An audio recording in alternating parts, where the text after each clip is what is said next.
Dear students, आज का हमारा टॉपिक है the king in my hair by Trey Anthony.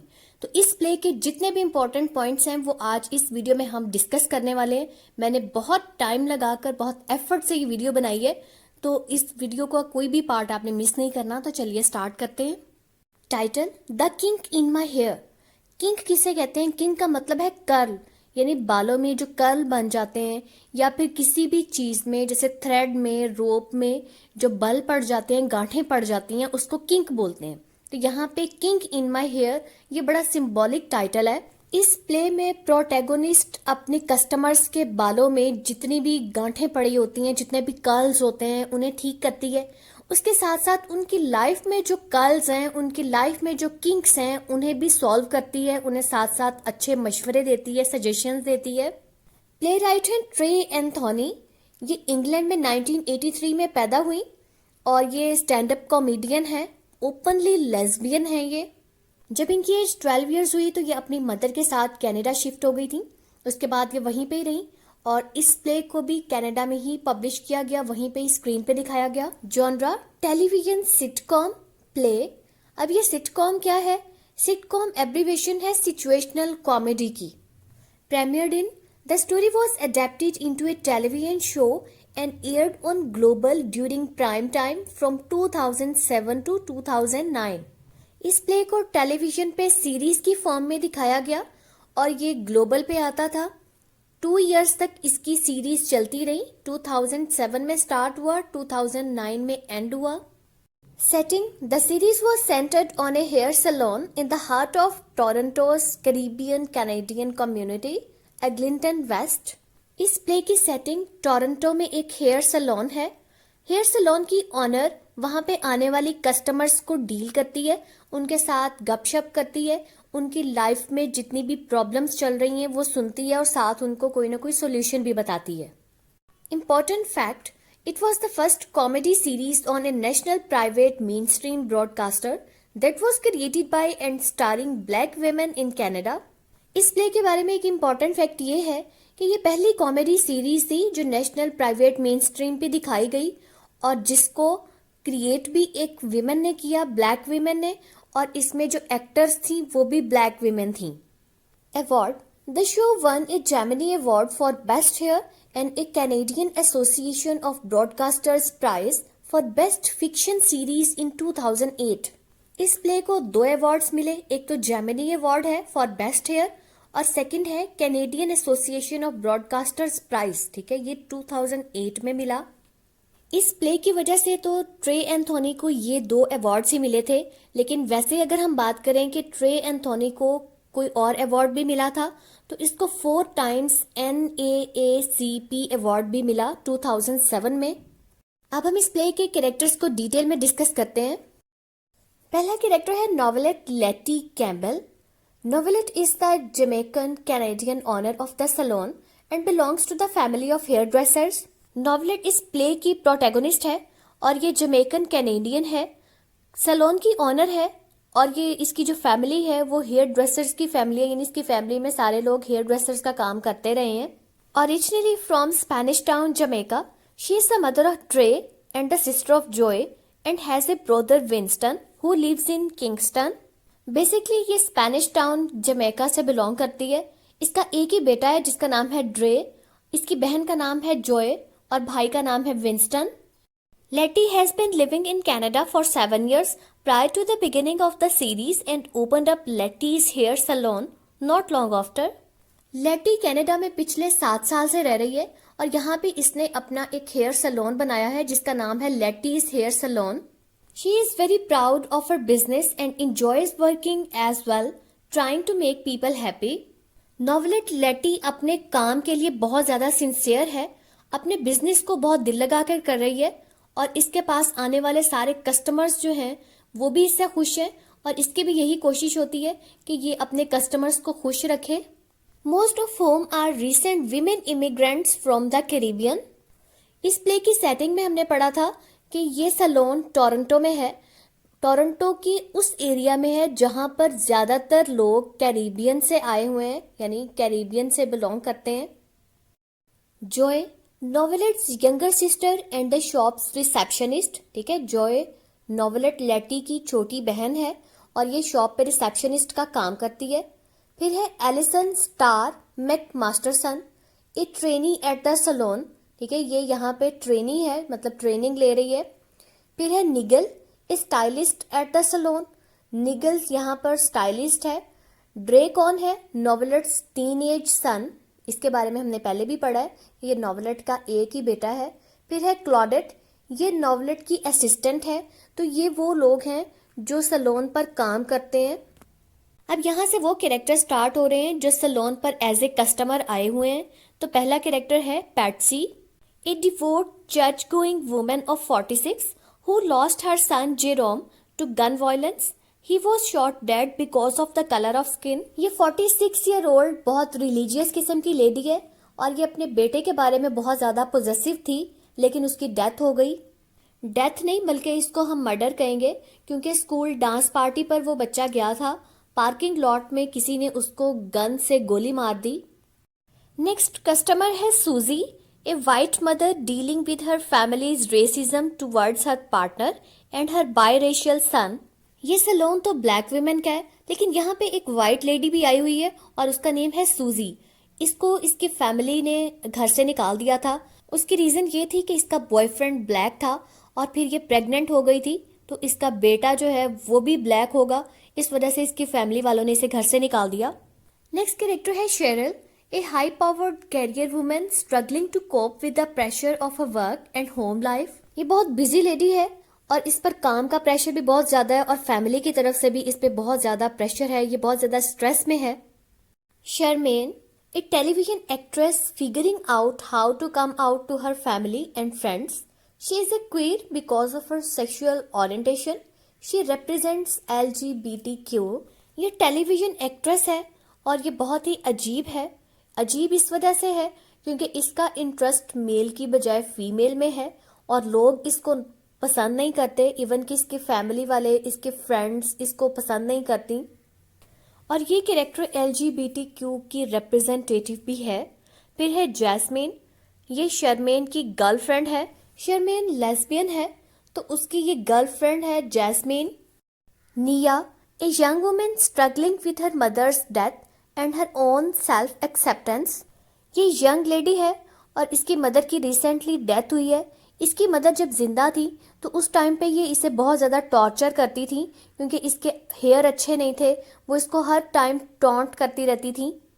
Miss Enid, a widow who has found another chance at romance. ये काफ़ी ज़्यादा as की लेडी है और इसके हस्बैंड की डेथ हो चुकी है। हस्बैंड की डेथ के बाद अब इसको एक और बॉयफ्रेंड मिला है और इसके बॉयफ्रेंड की एज 80+ है। लास्ट कैरेक्टर है Stacy Ann, a young new immigrant to Canada enduring sexual abuse at home. Stacy Ann ये कनाडा में रिसेंटली शिफ्ट हुई है, छोटी सी एज की है, मतलब अंडर 16 है और इसको घर पर सेक्सुअल अब्यूज फेस करना पड़ रहा है। She is being molested by her step father mister Brown who is a paedophile. इसकी मदर ने सेकंड मैरिज की होती है और इसके स्टेप फादर का नेम होता है मिस्टर ब्राउन और ये आदमी पीडोफाइल है, मतलब ऐसा शख्स जो बच्चों को सेक्सुअली अब्यूज करे। और यहाँ पे बच्चे का मतलब है अंडर 16। इस प्ले में कोरस भी है और कोरस का क्या रोल है चलिए देखते हैं। The chorus is comprised of the salon clients who serve as a collective voice of the community. यहाँ पे कोरस सलोन में बैठे हुए क्लाइंट्स हैं और वो पूरी कम्युनिटी की वॉइस के तौर पर यानी पूरी कम्युनिटी को रिप्रेजेंट कर रहे हैं। They provide commentary, support and encouragement to the main characters. The chorus also serves as a sort of Greek chorus, providing context and background information to the audience. Chorus का purpose क्या है? ये commentary कर रहा है और उसके अलावा कस्टमर्स को सपोर्ट भी करता है, उनकी इंकरेजमेंट भी करता है, मतलब उन्हें हौसला भी देता है, तसल्ली भी देता है। ये कोरस बिल्कुल ग्रीक कोरस जैसा है और ये ग्रीक कोरस की तरह हमें कस्टमर्स की बैकग्राउंड इंफॉर्मेशन बताता है, कॉन्टेक्स्ट बताता है और इसके अलावा ये कभी कभी सिंगिंग भी करता है। अब हम इस प्ले की इंपॉर्टेंट थीम्स देख लेते हैं। तो पहली थीम है identity and culture, family and community, love and relationships, self acceptance and empowerment. फिर है हेयर एंड ब्यूटी स्टैंडर्ड्स। इनके अलावा भी आप बहुत सी थीम्स खुद से बना सकते हैं। हर कस्टमर अपनी जब स्टोरी बताएगा उसकी स्टोरी के पीछे एक थीम होगी, उसे आप आसानी से खुद से भी गैस कर सकते हैं। अब हम चलते हैं प्ले की डिटेल्ड समरी की तरफ। प्ले स्टार्ट होता है टोरंटो के एक बहुत बिजी सैलून में। सैलून की ऑनर है नोवेलेट लेटी। ये अपने कस्टमर्स के साथ बहुत ज़्यादा बिजी है। नोवेलेट के बारे में मैं आपको पहले भी बता चुकी हूँ कि ये हेयर ड्रेसर्स की फैमिली से बिलोंग करती है। अपने काम के साथ बहुत ज़्यादा सिंसियर है, अपने बिजनेस को बहुत दिल लगाकर कर रही है। उसके अलावा इसका ये मानना है कि विमेन की जितनी भी ड्रीम्स हैं, उनकी होप्स हैं, या उनकी लाइफ में जितनी भी प्रॉब्लम्स चल रही हैं, वो सारी उनके बालों में छुपी होती हैं। नोवेलेट कहती है कि बहुत सी ऐसी बातें हैं जिन पर वो हंसना भी चाहती है और रोना भी चाहती है, लेकिन वो इन सारे सीक्रेट्स को सिर्फ अपने अंदर छुपा लेती है। नोवेलेट अब अपने कस्टमर्स के साथ बिजी है और बहुत सारे कस्टमर्स उसे कह रहे हैं कि पहले उनकी टर्न आनी चाहिए। जैसे हम अपनी लाइफ में भी ऐसे ही करते हैं, कहीं पे भी चले जाएं तो हमारा दिल होता है कि पहले हमारी बारी आए, हम पहले अपना काम कर लें। इसी तरह वहां पे बैठे हुए कस्टमर्स भी यही कर रहे हैं और वो चाह रहे हैं कि पहले उनकी बारी आ जाए। उसी टाइम शर्मेन, एक टीवी एक्ट्रेस, वहां पे एंटर होती है। शर्मेन एक फेमस एक्ट्रेस है, बहुत ज़्यादा पॉपुलर है। ये वहाँ पे रहती है और ये नोवेलेट को भी बहुत अच्छे से जानती है और ये डिसाइड करती है कि ये नोवेलेट के सैलून का विजिट करेगी और एक हेयर कट लेगी। शर्मेन एक सेलिब्रिटी है, जैसे कि हमारे यहाँ पे भी ऐसे ही होता है। किसी सेलिब्रिटी को देख के लोग फौरन से उसके पास जाते हैं, उससे क्वेश्चंस करते हैं। इसी तरह वहाँ सैलून पे बैठे हुए कस्टमर्स भी शर्मेन से क्वेश्चंस करते हैं, उससे बातें करते हैं। वहां पे बैठे हुए कस्टमर्स डिस्कस करते हैं कि शर्मेन का अपने को टीवी एक्टर के साथ अफेयर चल रहा है। उसके बाद एक और क्लाइंट आती है जिसका नाम है पैट्सी। ये बहुत कंजर्वेटिव, चर्च गोइंग, बहुत रिलीजियस किस्म की लेडी है। नोवेलेट जब पैट्सी की कटिंग करने लगती है तो उसे कहती है कि इस दफा तुम कोई न्यू हेयर स्टाइल ट्राई कर लो, लेकिन पैट्सी कहती है कि वो वही लास्ट वीक वाला ही करेगी। इससे हमें पता चलता है कि वो बहुत ऑर्थोडॉक्स है। जब नोवेलेट उसकी कटिंग कर रही होती है तो वो अपने बेटे के बारे में बताना शुरू कर देती है। उसके बेटे का नाम जीरोम था। पैट्सी जीरोम के बारे में बहुत ज्यादा प्रोटेक्टिव थी, उसकी बहुत ज्यादा केयर करती थी, क्योंकि सिंपल सी बात है, एक माँ का अगर एक ही बेटा है तो उसके बारे में वो ओवर प्रोटेक्टिव ही होगी।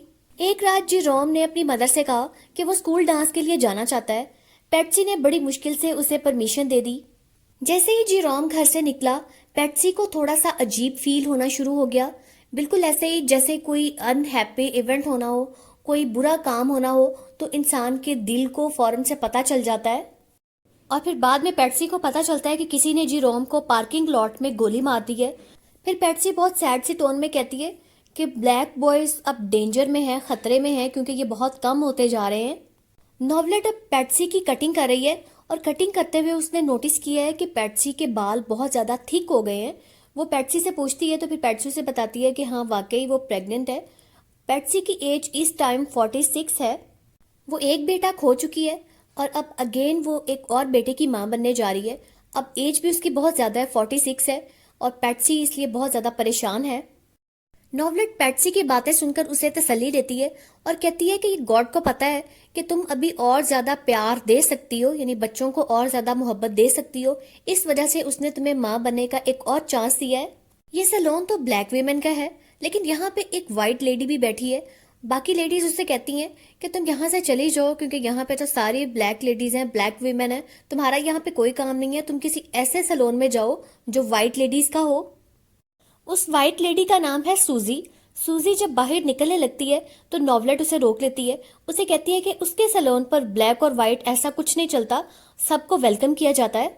सूजी नोवेलेट के पास पड़ी हुई चेयर पर बैठ जाती है और उसे अपनी लाइफ की स्टोरी बताने लगती है। उसे बताती है कि उसके पेरेंट्स ने उसे घर से निकाल दिया और उसकी रीजन ये थी, उसका बॉयफ्रेंड ब्लैक था और वो प्रेग्नेंट भी हो गई थी, इस वजह से उसके पेरेंट्स ने उसे घर से निकाल दिया। अपने पेरेंट्स की रेसिज्म की वजह से वो अपने बॉयफ्रेंड के साथ यूएस से कनाडा आ गई। टाइम गुजरता गया, अब वो अपने फैमिली को बहुत ज्यादा मिस करती है। फिर सूजी बताती है कि टाइम गुजरता गया, उसका अपने बॉयफ्रेंड के साथ रिलेशनशिप खत्म हो गया। उसके बाद उसके घर वालों ने उसे क्रिसमस पर इनवाइट किया। सूजी अपने बेटे शेनी के साथ क्रिसमस अटेंड करने गई और वहां पे एक अनफॉर्चुनेट इंसिडेंट हुआ, और वो ये हुआ कि उसके बेटे शेनी ने अपने कजन को इंजर्ड कर दिया। उस पर सूजी के फादर शैनी पर बहुत बुरे तरीके से चिल्लाए, उसे बहुत बुरा भला कहा, उसे नीग्रो भी कहा। अब नोवेलेट सूजी की कटिंग कर लेती है और सूजी अपनी न्यू लुक देखकर बहुत ज्यादा हैरान होती है और खुश भी होती है। नॉवलेट अब सूजी को कंसोल करती है, उसे कहती है कि अपने आप को चेंज करने के लिए अभी भी देर नहीं हुई और शैनी के साथ बिल्कुल उसी तरीके से लव करो, उसी तरीके से उसे प्यार दो जैसे तुम अपने आप से प्यार करती हो। और उसके अलावा जो भी तुमने किया, तुम्हारे अंदर जो भी गिल्ट है, उस पर अपने आप को माफ कर दो, अपने आप को फॉरगिव कर दो। नॉवलेट अब कहती है कि अब शर्मेन की बारी है, अब वो शर्मेन की हेयर कटिंग करेगी। उसी टाइम शेरल नाम की एक बिजनेस वूमेन जल्दी से अंदर आती है और आते ही कहती है कि सबसे पहले मेरी कटिंग कर दो। नॉवलेट रिफ्यूज कर देती है और कहती है कि उसे वेट करना पड़ेगा, बिल्कुल उसी तरह जैसे बाकी लोग वेट कर रहे हैं। उस पर शेरल वापस निकल जाती है। फिर हमें शेरल की लाइफ के बारे में थोड़ा सा दिखाया जाता है। उसकी लाइफ बहुत ज्यादा बिजी है, उसके फोन पर बहुत सारी कॉल्स आ रही हैं, उस पर अपनी फैमिली की तरफ से भी बहुत ज्यादा प्रेशर है, उसकी लाइफ बहुत ज्यादा हेक्टिक है, बहुत बिजी है। फिर वो अपनी 16 आवर्स वर्किंग रूटीन के बारे में भी सोचती है और वो अपने आप से कन्फेस करती है कि वो अपनी फैमिली को ग्लू की तरह जोड़ने की कोशिश में खुद थक चुकी है, टूट चुकी है। और फिर ये भी पता चलता है कि वो पास्ट में सुसाइड अटेम्प्ट भी कर चुकी है। उसी टाइम सैलून में एक और काफी ज्यादा एज की लेडी आती हैं, उनका नाम है इनड। ये बहुत हैप्पी मूड में आई है। ये नॉवलेट को बताती हैं अपने हस्बैंड एस्टन की डेथ के बाद उन्हें अब सच्चा प्यार मिल गया है। नॉवलेट शर्मेन को कहती है कि अब एक दफा साइड पे हो जाओ, ये ज्यादा एज की आई है, यानी उनकी रिस्पेक्ट करती है और कहती है कि इस ओल्ड लेडी को हम पहले सर्व कर देते हैं। शर्मेन नॉवलेट की बात मान लेती है और साइड पे हो जाती है। मिस इनड आके बैठ जाती हैं और वो बताती हैं कि आज रात को उनकी एक डेट है और डेट किसके साथ है? मिस्टर चार्ली के साथ, जो कि उनके नेबर्स में रहता है और उसकी एज 87 ईयर्स है। मिस इनड बताती हैं कि मिस्टर चार्ली ने उन्हें ऐसा फील करवाया है, ऐसी फीलिंग्स दी हैं जो कि उनके पहले हस्बैंड ने भी उन्हें कभी नहीं दी थी। मिस इनट के बाद शर्मेन दोबारा वापस चेयर पर आ जाती है क्योंकि शर्मेन की कटिंग होने वाली होती है। उसी टाइम पे शेरल आ जाती है और शेरल भी चली जाती है। फिर मिस इनट आ जाती है और मिस इनट को पहले सर्व करती है। तो अब फाइनली शर्मेन की कटिंग का टाइम आ ही गया। शर्मेन नॉवलेट को कहती है कि वो उसके साथ हॉलीवुड ज्वाइन करना चाहती है। नॉवलेट रिफ्यूज कर देती है और कहती है कि वो अपने काम के साथ बिल्कुल सेटिस्फाई है, उसने हॉलीवुड नहीं जाना। फिर शर्मेन नॉवलेट को अपनी लाइफ के बारे में बताती है और कहती है कि 8 साल की एज से उसका ये ड्रीम था कि वो एक्ट्रेस बने और उसकी मदर और फादर दोनों ही उसे हमेशा से बहुत सपोर्ट करते रहे हैं। लेकिन जब शर्मेन ने एक फीमेल को, एक लेडी को डेट करना शुरू किया तो उसके बाद उसके पेरेंट्स उससे नाराज हो गए। उसकी बहुत गहरी दोस्तें यानी उसकी बहुत अच्छी फ्रेंड्स भी उसके साथ नाराज हो गई। सब लोग उसे बुरा समझने लगे क्योंकि वो एक लेस्बियन है। नॉवलेट कटिंग करने के बाद शर्मेन से कहती है कि तुम जैसी भी हो मुझे इससे कोई फर्क नहीं पड़ता, मैं फिर भी तुम्हारे साथ प्यार करती हूँ।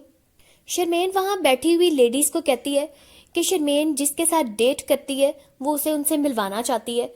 उस पर वहां की जो जितनी भी लेडीज बैठी हैं, जब उन्हें पता चलता है कि शर्मेन जिसे डेट करी है वो एक लेडी है, उस पर सब लोग हैरान हो जाते हैं, बल्कि शॉक्ड हो जाते हैं। लेकिन नॉवलेट उन्हें कहती है कि गेट ओवर इट, मतलब इस चीज को अब एक्सेप्ट कर लो। उसके बाद निया की टर्न आ जाती है। निया भी अपने प्रॉब्लम्स बताती है। ये कहती है कि उसकी मदर को उसके ब्लैक कलर के साथ और उसके कर्ली हेयर के साथ बहुत ज्यादा इशू था। वो हर टाइम निया को उसकी बहन सैंडी के साथ कंपेयर करती रहती थी। उसकी मदर उसके बालों को ठीक करने के लिए उसे बहुत ज्यादा टॉर्चर भी करती थी। लेकिन अब निया की मदर की डेथ हो गई है। मदर की डेथ के बाद उसे अब 2 तरह की फीलिंग्स हैं। एक तो उसे अपनी मदर पर गुस्सा भी आता है और फिर उनके लिए अफसोस भी होता है। नॉवलेट और सैलून में बैठी हुई बाकी लेडीज निया को कहती हैं कि उसे कुछ भी करने की जरूरत नहीं है, वो जैसी है वैसे ही बहुत प्यारी है। अब नेक्स्ट कस्टमर है स्टेसी एन। ये अंडर 16 है। ये बताती है कि ये कैरेबियन से कनाडा आई है। इसकी मदर ने सेकंड मैरिज की थी। इसके स्टेप फादर का नाम मिस्टर ब्राउन है और मिस्टर ब्राउन ही इन्हें कनाडा लेके आया है। वो स्टेसी को उसकी मदर की एब्सेंस में थ्रेट भी करता था और उसे ब्लैकमेल करता था कि मैं तुम्हें वापस भेज दूंगा। उसे डरा कर वो सेक्सुअली अब्यूज कर रहा था। लेकिन वहां पे बैठी हुई लेडीज और नॉवलेट उसे तसल्ली देती हैं। उसे कहती हैं कि अब तुम स्ट्रांग बनो और उनके हिम्मत देने पर स्टेसी कहती है कि नेक्स्ट टाइम वो मिस्टर ब्राउन को बहुत अच्छा सबक देगी, बहुत अच्छा लेसन देगी कि वो दोबारा उसे सेक्सुअली अब्यूज करने की कोशिश नहीं करेगा। स्टेसी लास्ट कस्टमर थी। इसके बाद नॉवलेट का काम खत्म हो जाता है और फिर वो एक सॉलिलोक्वी कहती है। उस सॉलिलोक्वी में वो अपने लिसनर्स को कहती है कि आप जैसे हैं, जिस तरह के हैं, अपनी ट्रूथ को एक्सेप्ट करो, अपने किंक को एक्सेप्ट करो, यानी आपके अंदर जो भी फ्लॉज हैं, जो भी डीमेरिट्स हैं, उन्हें एक्सेप्ट करो और ग्रेस के साथ रहो। यहाँ पे प्ले एंड हो जाता है। तो ये थी कंप्लीट स्टोरी, जिसको कंपाइल करने के लिए मैंने बहुत ज़्यादा मेहनत की, बहुत एफर्ट से मैंने ये स्टोरी बनाई है। तो आई होप आपको बहुत अच्छे से समझ आई होगी। मेरी वीडियो को लाइक और शेयर करना आपने बिल्कुल भी नहीं भूलना। कमेंट्स में मुझे बताना है कि आपको स्टोरी की अच्छे से समझ आ गई, और इस वीडियो को अपने फ्रेंड्स के साथ शेयर भी करना है और मेरे चैनल को सब्सक्राइब भी करना है। Thank you for watching.